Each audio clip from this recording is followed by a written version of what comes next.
O tema do meu TCF é preconceito linguístico. Vive-se em uma sociedade rica em cultura. Prova disso são as variações linguísticas, os diversos sotaques, diferenças geográficas, além de variações socioculturais e situacionais. Sabemos que por muitas vezes a gramática normativa é tida por superior em detrimento à fala da população. Diante de tais questões, buscamos identificar quais as situações de preconceito linguístico vivido ou presenciado pela população triunfense, além de conscientizá-los que não há erro, mas sim variações da própria língua. Conceito linguístico. O nosso trabalho buscou investigar quais são as razões que levam o preconceito linguístico e o que esse tipo de discriminação pode provocar aos que sofrem.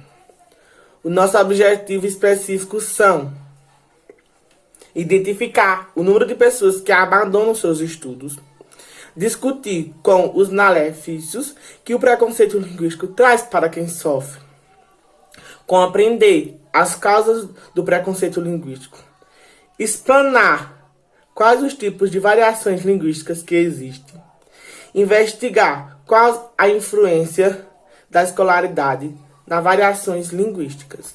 Preconceito linguístico. O preconceito linguístico é a forma de discriminação social que consiste em julgar o indivíduo pela forma como ele se comunica, seja oralmente ou pela escrita.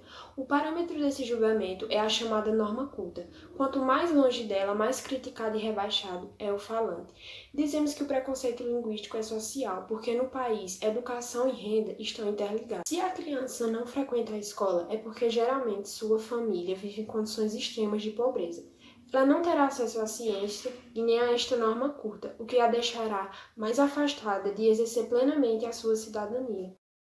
E quais são as consequências do preconceito linguístico? A principal consequência do preconceito linguístico está associado à exclusão de pessoas que não se adequam à norma padrão de falar, pregando por grandes centros econômicos e que, por vezes, é tido como indivíduo que sabe falar. Como a nossa pesquisa foi realizada?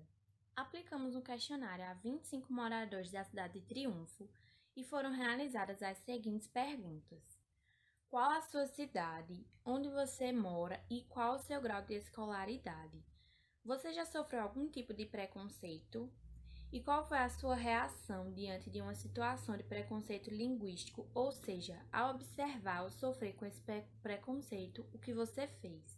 Após a coleta das respostas, obtivemos os seguintes resultados. Com relação à idade dos entrevistados, temos pessoas com diversas idades, entre 15 até 53 anos. Em relação à localidade, 15 pessoas moram no sítio e 10 pessoas moram nas cidades. Por fim, o grau da escolaridade. A maioria respondeu que não pararam de estudar, ou seja, das 25 pessoas que responderam, 15 não pararam de estudar e 10 pararam de estudar no ensino fundamental 1. Pergunta: você já sofreu algum tipo de preconceito por falar uma palavra de maneira errada? Obtivemos os seguintes resultados. 15 pessoas responderam que sim e 10 pessoas responderam que não. É importante tal discussão, pois reforça o que estamos defendendo nesse trabalho, que as variações são aceitáveis a depender da situação comunicativa exposta. Diante da questão, por que aconteceu esse preconceito e quais os fatores? Nós obtivemos respostas muito interessantes e selecionamos duas para compartilhar. A primeira diz o seguinte: por falar uma variante nordestina e pelo sotaque. E a segunda respondeu que seja talvez por pura ignorância e também por causa da regionalidade que é avaliada. Um dos fatores foi o sotaque diferente e a diversidade linguística. Percebemos que todas as pessoas entrevistadas sabem que as razões do preconceito vão além do simples falar errado. Algumas falam sobre os fatores culturais e outras sociais. Ficamos surpresos com as respostas, pois muitos falaram que por ter uma diferença regional, o nordestino acaba sendo mais afetado. Diante da pergunta, qual foi sua reação diante de uma situação de preconceito linguístico? Ou seja, ao observar ou sofrer com esse preconceito, o que você fez? Percebemos que todos os entrevistados tiveram a mesma reação diante de situações de preconceito linguístico, já que em sua maioria falaram que sentiram-se desconfortáveis ou fiquei em silêncio e observei a situação, ou ainda fiquei sem reação no momento, porém não achei apropriado o ocorrido.